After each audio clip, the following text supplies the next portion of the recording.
I've had a camera, video camera, and I've recorded with a video camera, and I can hear my voice. I don't need to have this microphone. We don't have the same kind of microphone on a video camera. Thank you for sharing. Thank you. Thank you very much. And I wonder if you are cooperating with Dr. Greer. We haven't talked to Mr. Greer yet, but we will. Thank you. Jonathan, my name is Donald Ware. We all have great empathy with you, and I think many of us here would have done the same thing you did. Thank you. I have studied the human reaction to the alien presence for 48 years. I spent 26 years in the Air Force. I know that the Robertson panel codified the U.S. government policy on that issue in 1953, which generally said it is in the national interest to keep the public from getting too excited about the alien presence. And I was in the service long enough to know that when we develop a national policy, we develop procedures in order to implement that policy.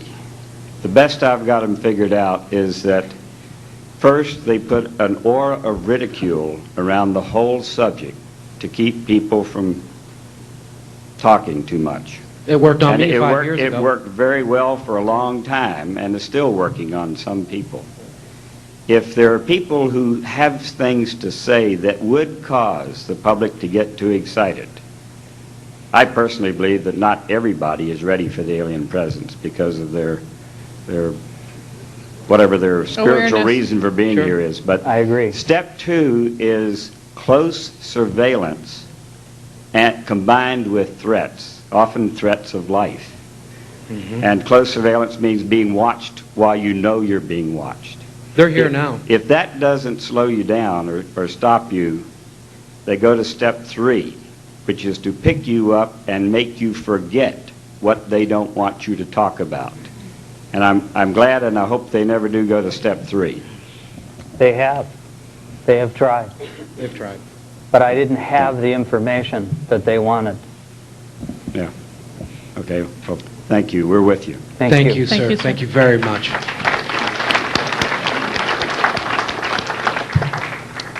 Hi, everybody. Hi, Mark. My name is Mark.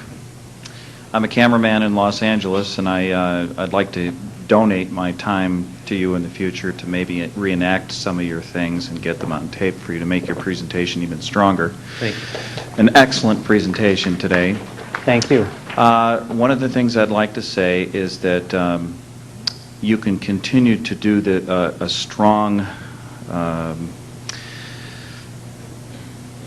a great thing for us as humanity and for an American public by taking this to people and younger people. And so keep telling your story, because those young people don't hear about this very often. They might hear it through the internet, but we haven't made this kind of presentation. And your convincing argument is that prior to this whole experience, you were probably a skeptic or completely uninformed. Absolutely. And completely ignorant. You ignored the subject matter totally, I'm sure, close to I didn't total. believe in any of it. So in that argument alone, you will be incredibly powerful in your ability to convince people in the future. I appreciate what you're saying, but I want to add something. You know, I said it earlier, I said this isn't easy. And I am about at the end of my rope. My life has been fractured, and emotionally I am barely able to get up each day. I still can't eat right. I still am afraid of my shadow for good reason. I can't sleep. I've considered suicide, and that's exactly what they want. That's what they drive you to. And that's what's so hard about this. You know, everybody has been extremely supportive and encouraging. But you know, this is like one step away from death to me. And like I said, I'm not good at this. You guys all are good at this. And I'll do what I can, and with the help of my friends, we got it into a book. And I will keep going as long as I can. I promise. Well, this UFO community has a lot of infighting and backfighting and all that, but we are a community, and we are here to listen, and we're here to make a forum, a powerful forum for you folks to be able to do so. I've been an investigator, by the way, for MUFON for about 20 years, and I've had offices within MUFON as a state section director and an assistant state section director now for MUFON LA. And even though MUFON LA has its problems as well, we are here to make that forum for stories like yours to be able to come out, because the authorities will not take your stories in most cases. Police, if they have not had their own experience, they'll laugh at you or whatever. They'll be quite skeptical. So let's go forward, by the way, all of you in this room, and let's not create a hostile environment for this forum, but let's approach it with some diplomacy. You put together a group of people who want to hear this story, and I will get Jonathan there. Okay, terrific. Thank you very much. Thank you. Thank you. You'll come, won't you? I'm the guy who was shouting over there earlier. I want to apologize to everyone. That's not the way to deal with this. I left the room and I thought to myself, why did I do that? Let me come back and speak plainly to everyone. I'm a prosumer videographer. I shoot with a camera like this. I've been doing it for many years now. And if I have to go up even a slight hill, I'm going, I'm a little bit overweight. That microphone hears you very well in a quiet situation like in the woods or out in a crop circle. Right. That guy, I think he's used to professional cameras and a boom mic or something. Right. Well, I wasn't being quiet either. No, of course. I mean, the questions they asked, I understood. I apologize. I got a little upset. I'm tired. I get a little bit tired of the attacks that I've seen on Jonathan, and they really weren't attacking, they were just asking questions. And the fact is, the camera was very shaking. You can hear the breathing. If he did bend over, half the time that you couldn't tell if he did or didn't because of the interference of the obelisk. I don't expect anyone to accept and believe any of this. That's not my point. My point is, look at it, decide for yourself, and open your eyes, because it's happening to other people all around us. I hope you're not misunderstanding me. No, I'm not. I know exactly what was happening to you. Right, My camera does right. the same thing. That guy was the one who didn't No. know. Oh, no, we about understand it. you're supporting us. Okay. Thank And you. we I appreciate appreciate it it. very much. Thanks for Okay, clarifying. thank you very much. Thank You're you. welcome. Okay. Be gentle on me, Ken.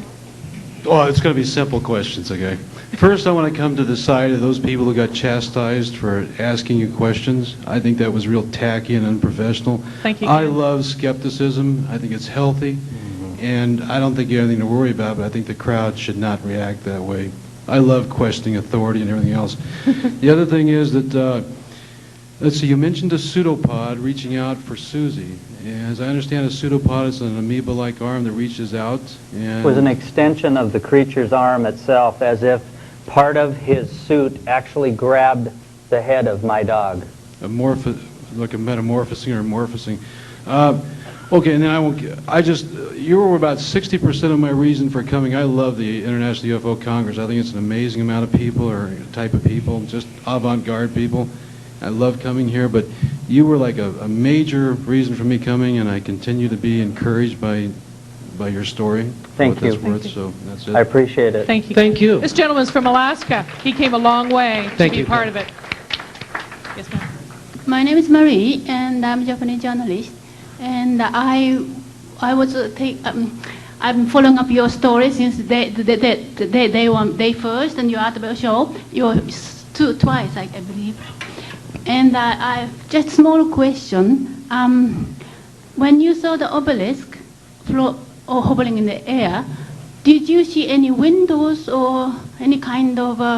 No, in the obelisk, there were no openings, there were no windows, there were no seams at all. I took a stick underneath it and drug it underneath it all the way.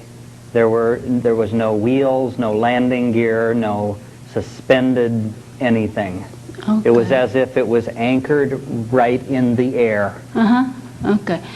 Another thing is, I just imagine that could be underground, could be the vortex, the power from the underground. So that was maybe